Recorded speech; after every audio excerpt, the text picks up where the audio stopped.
Hey everyone, and welcome back to the first round of the ANRPC NETS Kickoff Tournament. My name is Tim. I'm Nam. And I'm Kevin. And we've got the second game here between Mike on the left, playing Jinteki Biotech, and Eric on the right, who deceptively has Max out, but I believe he is playing Valencia. So Okay. he's playing those next level mind games. Regardless, game day. If you couldn't tell, I totally put up my two fingers in real life. But you can't see that because it's just audio. Yeah, one day we'll have full video commentary. Or is he playing It could be the... Max? We were talking beforehand, and it could be the DLR version of Veil you're saying, but there is a Max deck, the Min-Max deck. Yeah, it does similar things. I'm not gonna lie, I'm beginning to believe that this is going to be a Max. Okay, game. he has not flipped Max over. So, I guess we're doing Max. Oh, wait. Oh, hey. Some things are coming out of bags here. You sure he's not just taking off his shirt? Just getting cozy for the game, intimidating his opponents. Well, I guess your wife will totally appreciate that you don't know what a guy taking off his shirt looks like. Oh boy. So Biotech, I actually was messing around with Yeah, it. you're a Jinteki man. Huge Jinteki player. But yeah, Biotech's interesting. I just played Biotech in a tournament a few weeks after this one. And it's definitely a very interesting ID. Obviously, after you choose your hand, you can pick one of the three flip identities that come with it. And well, right there we do see two cards getting it trashed. definitely is Max. It is Max. For some reason in my head, he was playing Valencia in this game. Tim, I think you're getting old. You're just forgetting You things. hit 30 and it's all downhill. Mike is he is known for liking the kill out of Jinteki, so I wouldn't be surprised here to see him pick the 2 net damage. Yep. Out of the flip side, and we see a Chum in hand. Ooh. Regardless, Cerebral Cast. I love that card. His That entire hand is just all like he doesn't care if the runner runs on HQ because he's like, hey, look at all this cool stuff. And I don't think it's any secret that Jinteki is often trying to kill you, so if he gets in on his hand and sees like kill pieces, it's not going to make him play any differently than he already would be, I think. That's true. He'll probably just keep on keeping on, being a wise runner, I hope. Alright, we see Faust already. Okay, Wireless Net Pavilion. We're going DLR. And DLR it's right happening. Yep.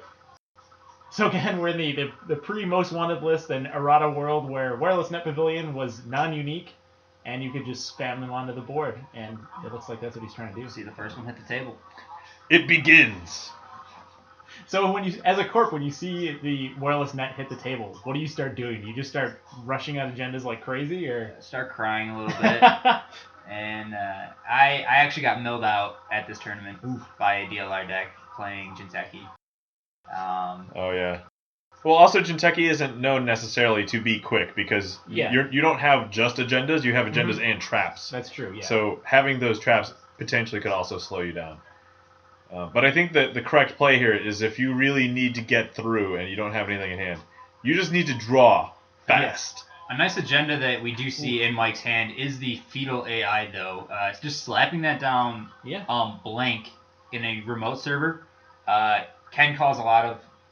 Well, it's 2 net damage. I always think of it... I'm a huge PE player, so I always think of it as 3 net damage. But still, 2 net damage is huge, especially if the runner runs at a wrong click. Yes. It could be 2 off Fetal and then 2 off the flip ID if it has the kill in sight. Right. Okay, we see Joshua B also at the table on the runner side. He's going to be starting to accumulate tags for the mill to happen and 5 clicks. Yeah, that's the thing is some of the corps, like HB in particular. Oh, here we go, Mushin. He's just going for it, which I think is probably the right call at this point in the game. I mean, I think when you see this hit the table, you don't have many options. If you don't act, things are just going to get worse for you as time progresses. He does ice in front. Okay. If he did, I didn't see his full hand. If he did have a celebrity gift, I think that would have been the correct play there, though. Just because he only has one of the wireless net pavilions on the table. Yeah. So getting those trashed as soon as possible, along with the DLR, is huge. I mean, most of the time this rig looks like 3 wireless net pavilions, a bunch of fall guys, and it can be near he gets the impossible extra to click. everything. He chooses to get the 5th click. He's going Josh B already. So do you think we'll see Siphon or something incoming already? Siphon or mill 5. That's Okay, Okay, Fall Guy. Fall Okay, so Guy. we did have Fall Guys. I was gonna say a lot of times they'll try to set up the DLR package a little more before you start going Josh B. Okay, so here comes the Siphon. no breakers on the table. This is just to make the corp spend money, which I guess Jinteki is a pretty dangerous prop. Oh, Snowflake. Oh. It makes him spend no money. So this is the thing. He's like not Snow- playing Nisei Division, is he? No, I think he just, or is he playing Nisei Division?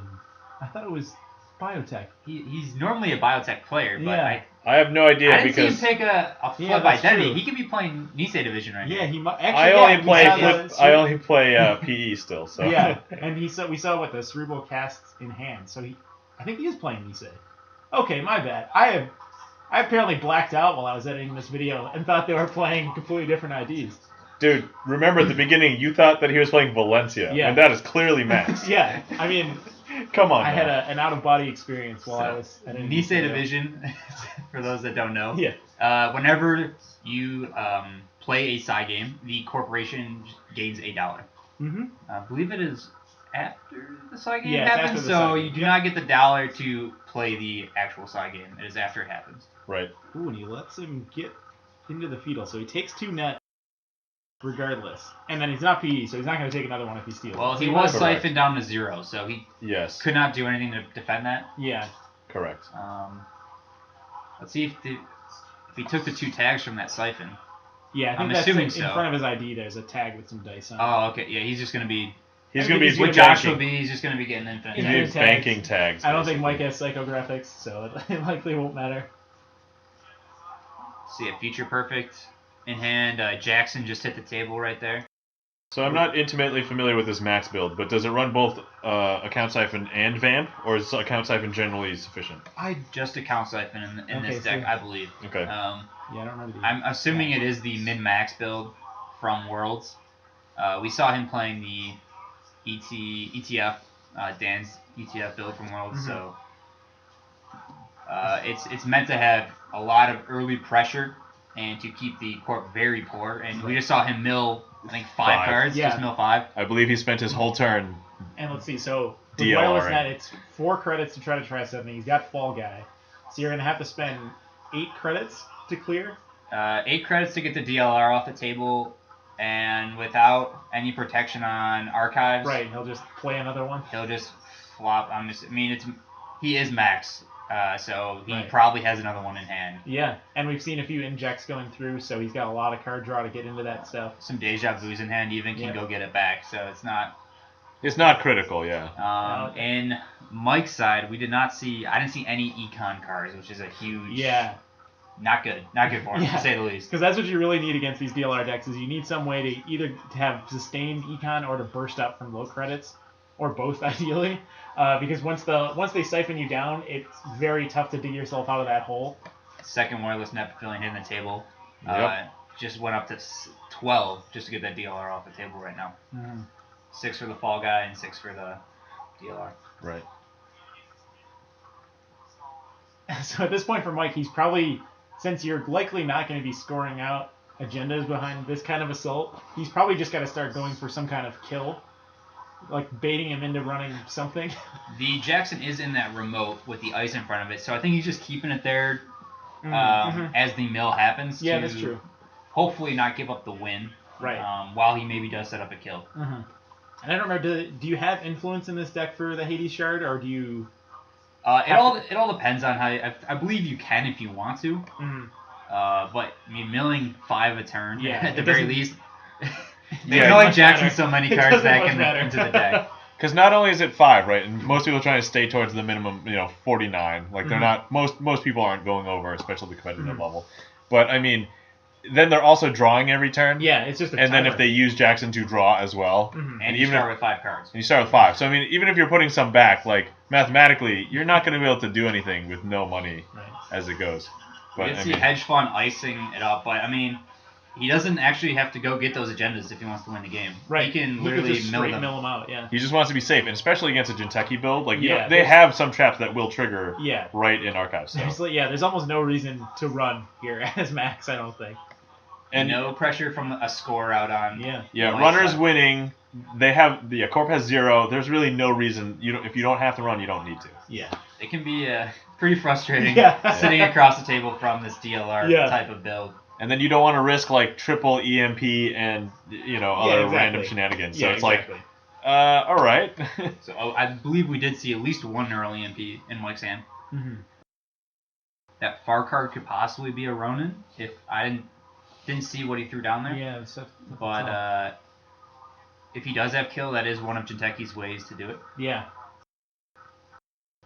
Counting up the R&D. 15, I believe, cards. So he's got 3 turns, +1 for the Jackson. Assuming he doesn't lose he has 2 plus draws. his draws, At least 2 to 3 draws. Yeah. So 3 turns at most. Yeah, the Right. Jackson will replace essentially his draws for the turns. He has to try to He's got trash DLR. I mean, 14 credits, he's got enough. It's just a matter of like, will he be in an okay shape after, which I doubt. Right, but I mean, it's a way to not lose the game, I guess. Correct. Because I don't think you're going to win without getting rid of DLR. Yeah. You're kind of it's a screwed if you do, screwed if you don't type of mentality. It's going to take, we said, 12 credits to get that, and we were just talking about neural EMP. It requires a run to actually trigger. Right. So.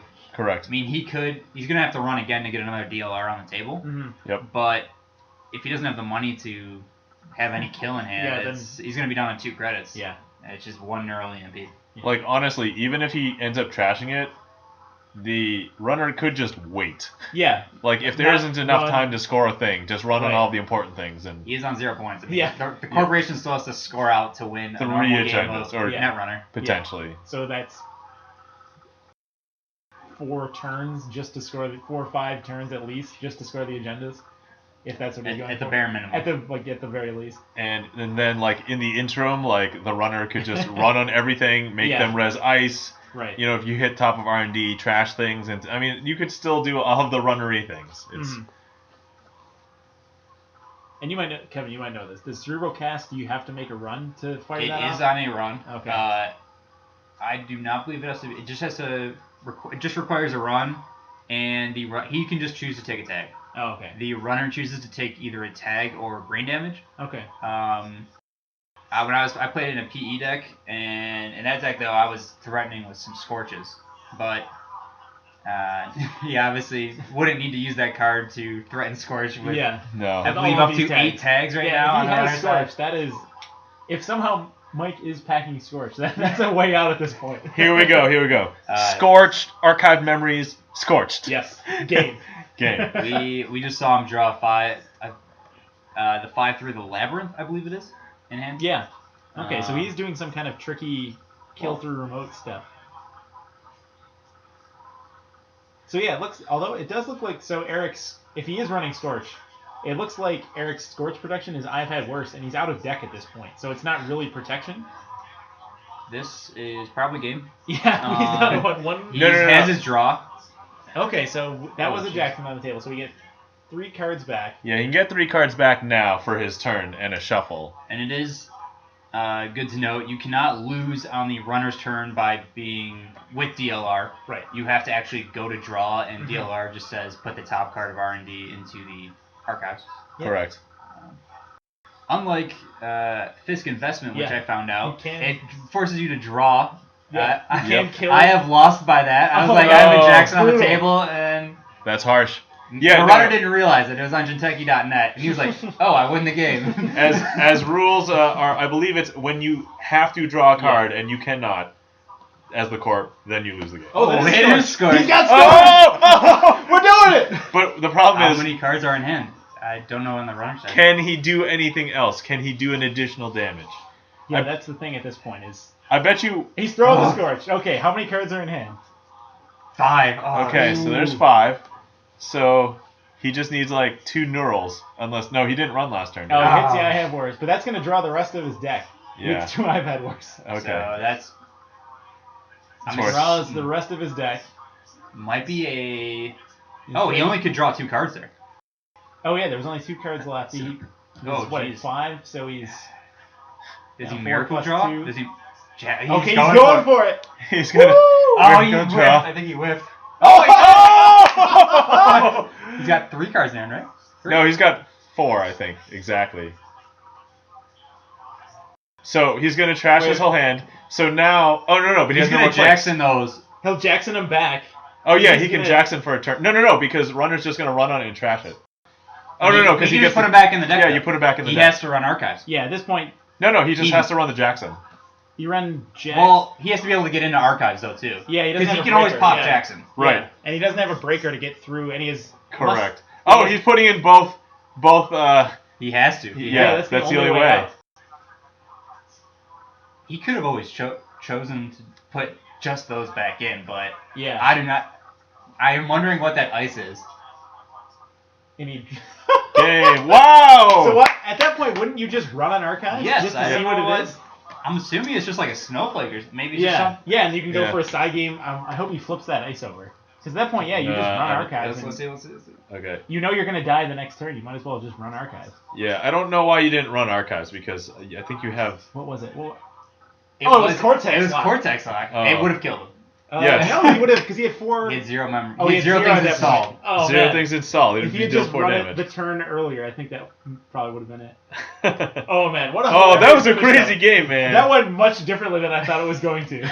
Yeah. Okay. So for the entire time, I actually felt like, man, runner's gonna win this. Yeah. And at the very end, miracle draw Jackson for the win. Not near at the end, but getting mill 5 a turn and still drawing 2 Scorchers. Yeah, that's true. Incredible. Because he only has 2 in the deck. I believe I've talked to Mike about this deck. And to not have either one of those get milled out is pretty incredible. Yeah. Because you only have the influence for 2. Yeah. So I mean, oh man. Man, what a game! Mike pulls it out by the skin of his teeth there. Well played, gentlemen. Well played. So we take a split in the first round, and we'll be moving on to the second round coming up soon. Thanks for watching, guys. See ya.